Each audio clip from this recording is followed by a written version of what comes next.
So, just throwing this out there as it's 7 a.m., here's a little food for thought. Has nothing to do with my previous recording, and I will get back to my topics on morals, but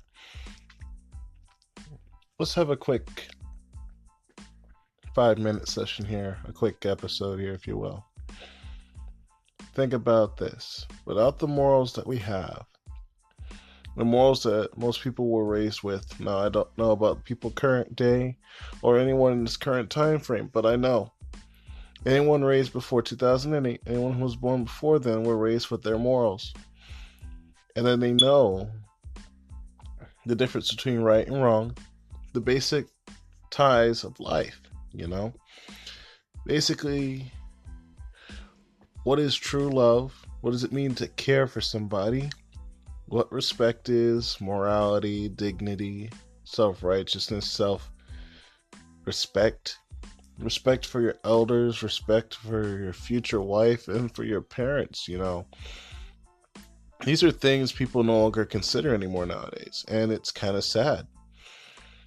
Everybody should have morals.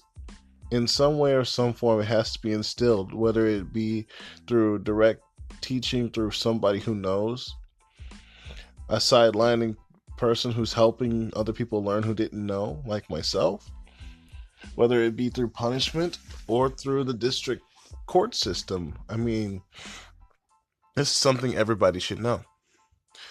I mean, if you're letting your kids run around and do whatever they want because the law says so, just simply because you're afraid to punish them because you don't want to end up in jail, then you're not a very good parent. It's through discipline that we were able to learn and do what we're able to do now. Now, despite how you feel about your parents carrying that out or how they went about it, that just depends. Just because you don't want to go through what you went through, you don't want your kids to go through that, doesn't mean you don't discipline them.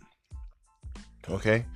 Whether you get whipped, spanked, yelled at, what have you, they're not beating their children. You need to keep this in mind. If they were beating their children, it would be consistently and consecutively. Like you would see the bruises on their body no matter what. But punishing your child, like putting them on their knees or whipping them with a belt or a switch, is not the same thing. Consider punishment, okay? Telling somebody they're wrong is one thing, but it doesn't mean they're ever going to listen. And kids are known to be stubborn. So, is punishment wrong? No, it's not. In matter of fact, it's the grounds and the foundation of us even existing on this planet in the first place. Because without punishment, in some way or form, we don't know what is right and what is wrong. Now, how do you tell what is right and what's wrong? Well, if these same morals have been taught to you when you were young, and they're being taught to the newer generation, those same morals and how it feels when something's not right dictate whether something is right or wrong. Like if you try to steal something from the store. Even though you know you want it and you want it bad enough, if there's even a moment of hesitation between you taking the item and running, that means that you still have within you these very same morals. That stealing is wrong, lying is wrong, gluttony is wrong. If you're hesitating to do anything, and you're not quite sure what to do, whether it's right or wrong, you need to stop and consider something. And this is the thought for today. Besides everything else on the same topic that we're on right now, we're talking about morals.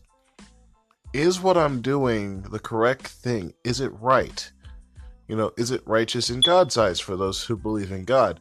Or rather, is it ingrained? Is it possible? Is it the right thing to do? It doesn't matter what society says. What matters is what you think. Is it right? Okay? With the highest authority being God Almighty Himself, and if you do read the Bible, which over 75% of the planet does, whether they believe it or not, it's not. So, consider this. Enjoy the rest of your day.